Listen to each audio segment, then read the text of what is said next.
Okay, so back to flexural deformities of the proximal interphalangeal joints. Every time you see PIP, please try to remember this.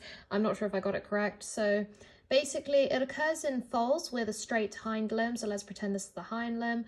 And in the same time period, you also acquire flexural deformities of the metacarpal joint.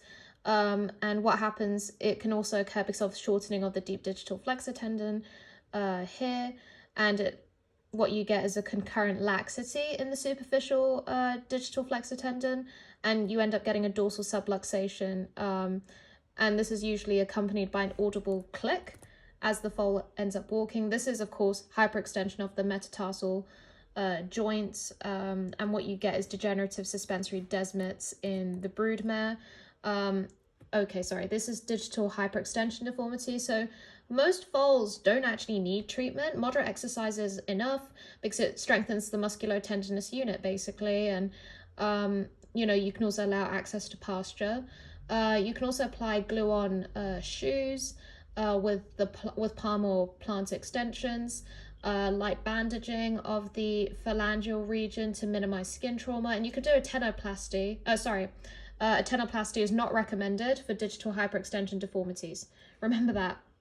Also, splint bandages and casts incorporating the foot are contraindicated. So remember to leave the foot exposed because you need the tone of the flexor tendons to be there. If you do that, then it diminishes.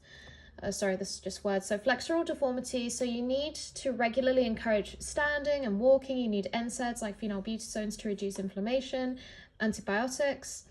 So remember this. Dorsal hoof extension using acrylics. Splints and casts are useful with metacarpal, metatarsal, carpal, some tarsal flexural deformities, the proximal interphalangeal joints, and I think dorsal interphalangeal joints, because they're hard to immobilize without casting. And you can do surgery, but it's very rare.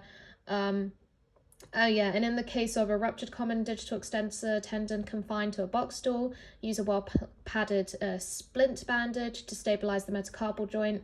Allow the foal to walk without stumbling, and allow this to happen for several weeks until the ruptured ends have fibrosed, and allow a return to normal walking, basically.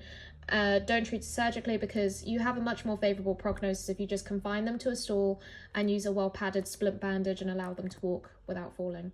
Now, with the distal interphalangeal joint, you can treat it non-surgically with NSAIDs, shoeing here, with toe extensions, like using a fiberglass cast that incorporates the feet for 10 to 14 days. So in this case, distal interphalangeal joints, you can use a cast that incorporates the feet, whereas before here, digital hyperextension deformities, we don't want to incorporate the feet, so remember that.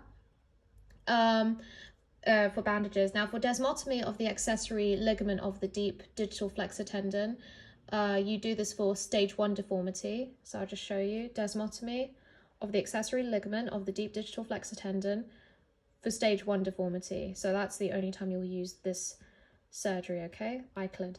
For tenotomy of the deep digital flexor tendon, you do this for stage 2 flexural deformities. So this is kind of what it looks like.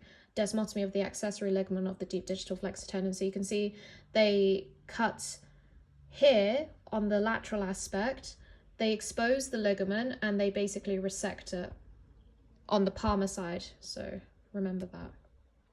Okay. And it shows tenotomy of the deep digital flexor tendon. So this is actually also on the palmar side. You can see they sort of do it in the metacarpal incision of the leg.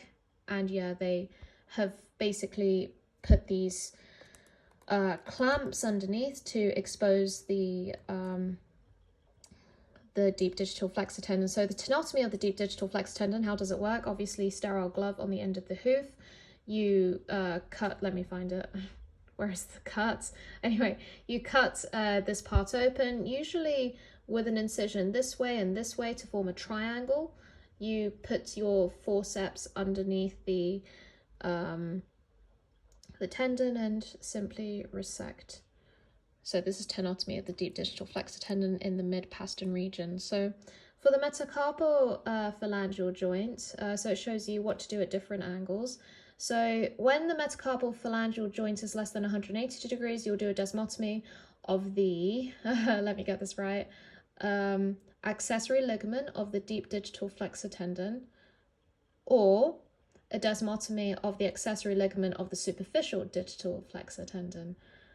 I don't know how you're going to remember that. Now, when it's 180 degrees, you do a desmotomy with a splint, and when desmotomies are more than 180 degrees, you do desmotomy plus a tenotomy of the superficial digital flexor tendon. So you basically transect the suspensory branches. You can do everything non-surgically as well, but yeah, in different cases you do need to do that if the metacarpophalangeal joint is the wrong angle. Now with the proximal interphalangeal joint, so this is PIP, you need to do a transection of the accessory ligaments. I assume that's not here, sorry.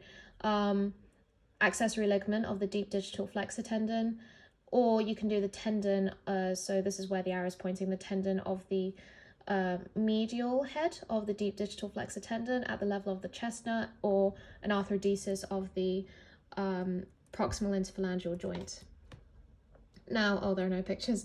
With the carpal joint, it can be done non-surgically with splints, stretching exercises, controlled exercise. You can do a tenotomy of the ulnaris lateralis and flexor carpi ulnaris tendons for the carpal joint, and it's pretty favorable because, you just need a well-padded pressure bandage, a splint over the carpal region for about 2 weeks, and then hand walking exercises for 3 to 4 weeks. Oh, that's it.